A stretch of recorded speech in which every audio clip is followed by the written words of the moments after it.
တောဆောင်နဲ့ရဲ့စီးမြန်တုံချတာ episode တစ်ခုမှာကိုသိန်းအောင်ကတောလေကရွာကနေ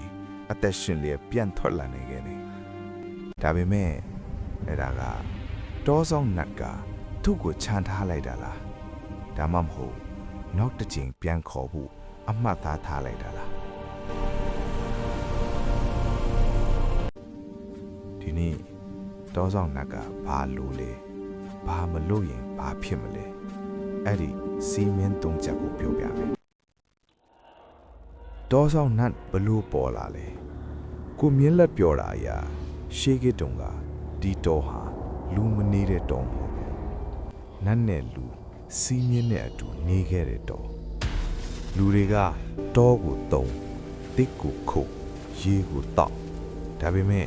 မယူတဲ့တာမယူရဘူးမကြော်တဲ့တာမကြော်ရဘူးအဲ့ဒီစီမင်းကိုစောင့်ကြတဲ့အရာအဲ့ဒါပဲတောဆောင်နတ်သူကကောင်းလဲမဟုတ်ဆိုးလဲမဟုတ်သူက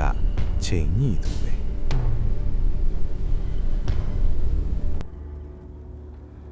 စီမင်းသုံးချက်ကိုမြင်းလက်ကတောထဲဝင်ခဲ့ဘူးပဲသူ့ဘဝမှာမမေ့နိုင်တဲ့ညတညစီမင်းတစ်မတောင်းမယူမင်းမတောင်းပဲဘာမှမယူရဘူးတောထဲကတစ်ဖြီရေရွှွန့်မီတော့မှအသက်ပဲထစ်ထစ်ယူလိုက်ရင်တောကတူညီတဲ့အရာပြန်ယူသွားမယ်စီမင်းနှစ်မလိမ့်မညာတောမှာလိမ့်တာကိုအတမ်းမထွက်ဖက်မြဲနေ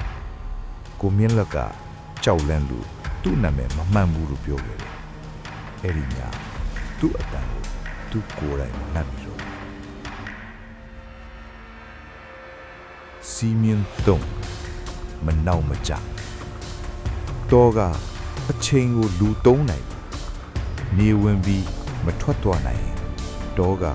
မင်းကိုကိုယ်ပိုင်အချိန်နဲ့ထည့်သွားတယ်တောဆောင်နတ်ကိုမြင်တဲ့အခါ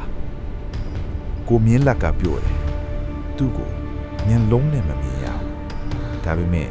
ငါစိတ်ထဲမှာရပ်နေတာကိုသိတယ်လေကမတိုက်တော့အတန်အားလုံးပျောက်သွားတယ်ပြီးတော့အတန်တစ်ခု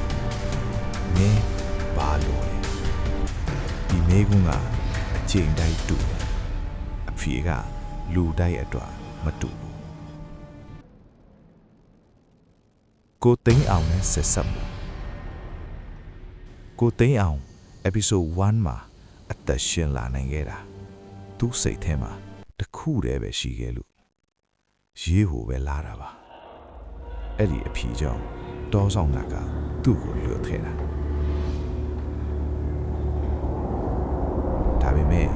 ကိုသိန်းအောင်ရဲ့စာအုပ်နောက်ဆုံးစာမျက်နှာမှာစာကြောင်းအသစ်ပေါ်လာတယ်တောကနာမည်ကိုမယူဘူးဒါပေမဲ့စိတ်ကိုချမ်းထားစေတယ်